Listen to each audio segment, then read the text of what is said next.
Hello, seventh graders. This is Mrs. Politsky, and I have your notes for Chapter 11, Section 2, The History of Western Europe.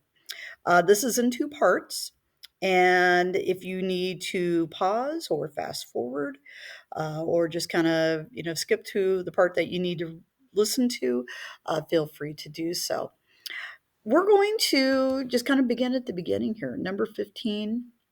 Over 40,000 years ago, hunters and gatherers had settled in Europe, and in the site of Lacassu, which is in kind of the southern, kind of a little bit towards the western part of France, uh, they had found prehistoric cave paintings that had been on the walls for more likely 15,000 years.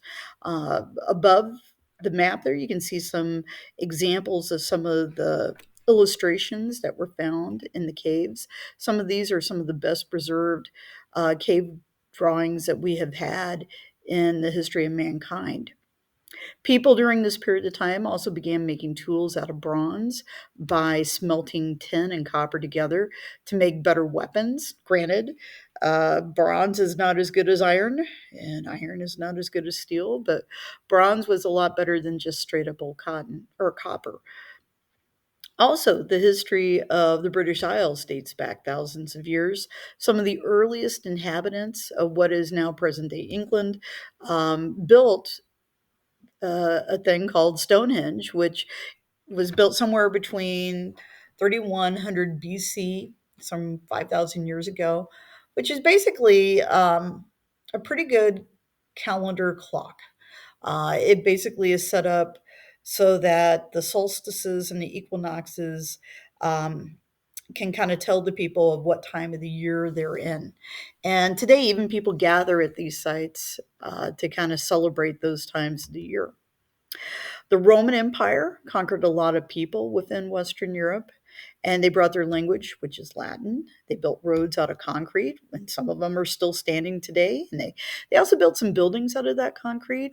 So when we talk about the Colosseum, that's an example of that. But pictured below here in the photos is a Roman aqueduct. And a lot of these were built throughout Europe. Some of them are still standing to this day, some in Spain, some in Italy, some in France, but they carried water from the mountains, and it allowed for the Roman people to have kind of a more modern society when you talk about the flushing away of waste, the having baths and fountains and such. Christianity also became kind of a major religion within Europe, and we can thank Roman Emperor Constantine for that. Supposedly, before going into war, he had a vision of the cross, and after he won the battle, he eventually issues a decree called the Edict of Milan, which stops all the persecution of Christians, and it basically makes Christianity the kind of the religion of the Roman Empire. Before he dies, he also converts to Christianity. The Roman Empire eventually is weakened over the years by invaders who are known as the Angles, the Saxon, the Vikings, pretty much all these barbarians. The Huns were a group of people that invaded from the east. As a matter of fact, there is a story about a guy named Odoacer who was threatening to crush, actually, Attila, who was threatening to crush Rome. And the Pope Leo the Great, convinced him not to do so. But a guy named Odoacer, who was a Goth, eventually comes and he conquers the city of Rome. Germanic groups, like the Franks, also created different kingdoms. And as we go forward here, we're going to talk about the king of the Franks, a fella who is known as one of the greatest leaders of Europe, whose name is Charlemagne. And he built a huge Christian empire. The country of France gets its name from the Franks, and you can kind of see old Charlemagne below here. The one thing that should be noted is that he was coronated or crowned by the Pope, and he actually becomes kind of known as a Holy Roman Emperor, with the whole idea that because of the fact that maybe the church has blessed his leadership and his his position in society, that God wills him to lead. And thus, we get into this idea of divine right monarchs. During the Middle Age, brought about kind of a form of government known as feudalism to Western Europe. Not only did Western Europe have feudalism, but if you go to the Far East and you start looking at Imperial Japan, you would see that as well.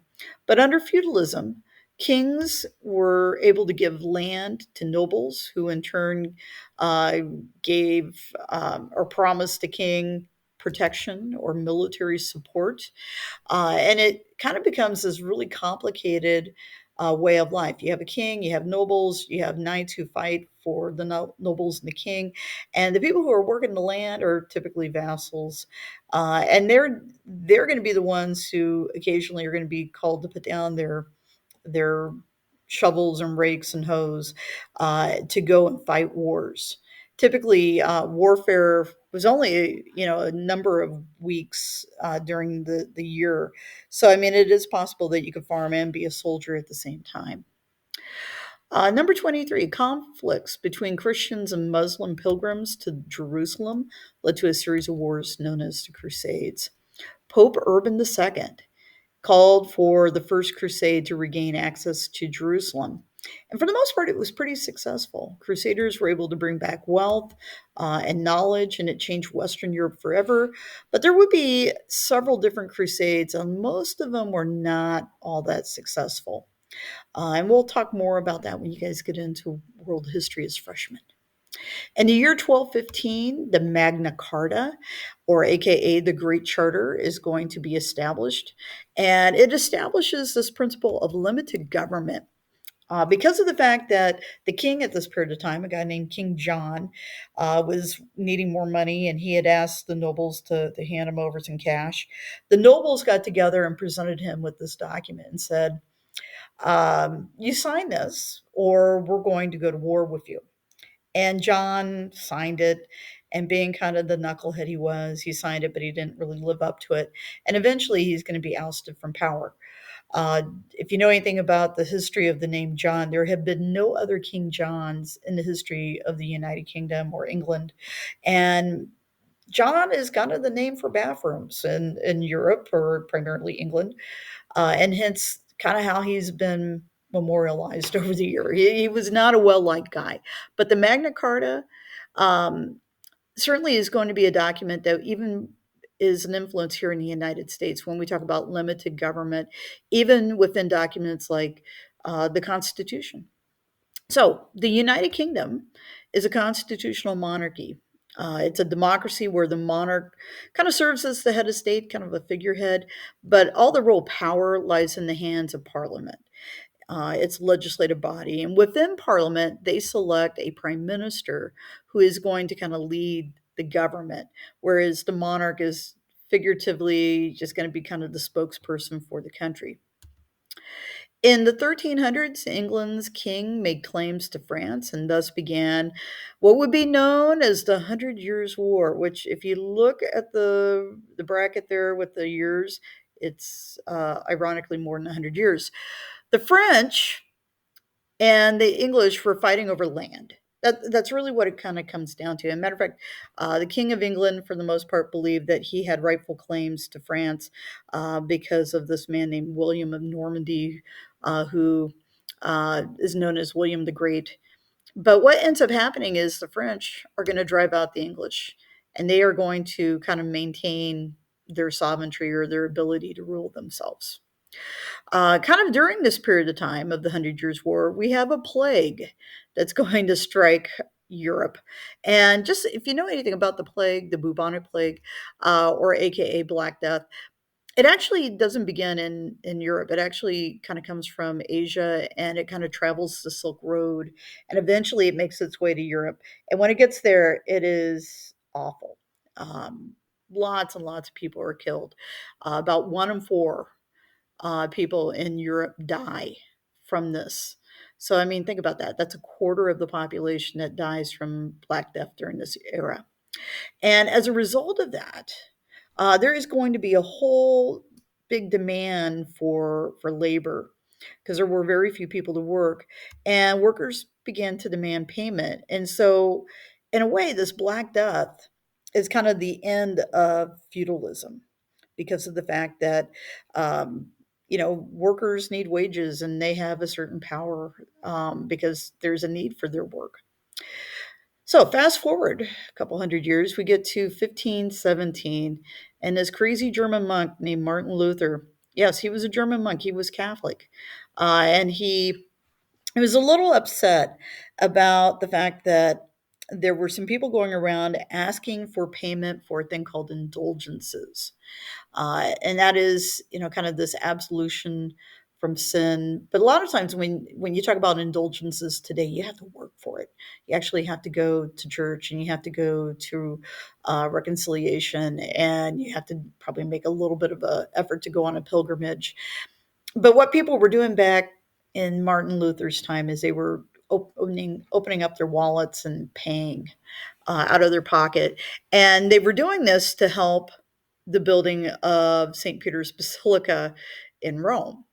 And so Luther got mad and he wrote up a bunch of complaints known as the 95 Theses, and he nailed it to the door of the church in Wittenberg, Germany.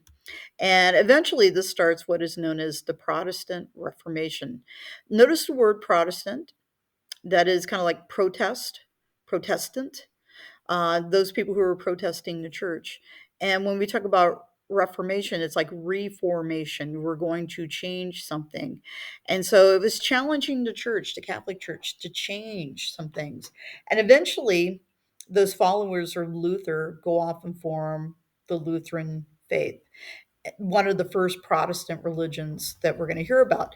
There's going to be a lot more to show up in a short deal of time. But at the same time, the Catholic Church makes some changes, and it kind of dies down. Some of this concern about corruption within the church as well. So, 17 uh, 89, the French people overthrew their king in what would be known as the French Revolution. And the people wrote kind of a document very similar to like our Declaration of Independence, known as the Declaration of the Rights of Man and Citizen, which is a lot more wordier than the Declaration of Independence.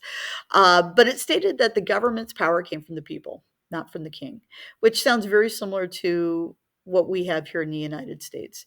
In 1799, a general named Napoleon Bonaparte would come to power in France after the French Revolution, and he would conquer most of Europe. Matter of fact, he was kind of a guy that a lot of people feared for the most part.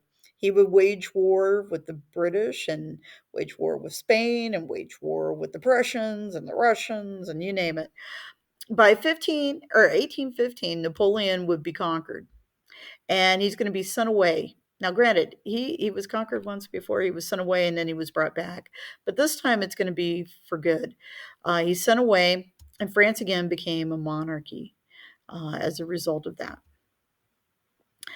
Since the time after the French Revolution, France's government has gone from a democracy to a dictatorship under Napoleon, to a monarchy, and following Napoleon's overthrow, to a republic. The economy of the United Kingdom quickly grew between the 1700s and 1800s because of the Industrial Revolution, in which it created strong industries like textiles, steel, iron. Many European nations became industrialized as people moved to the cities seeking wealth and better ways of life. And as a result, most people were working in factories, which could also be bad if you think about it. Thank you very much. This is the conclusion of part one.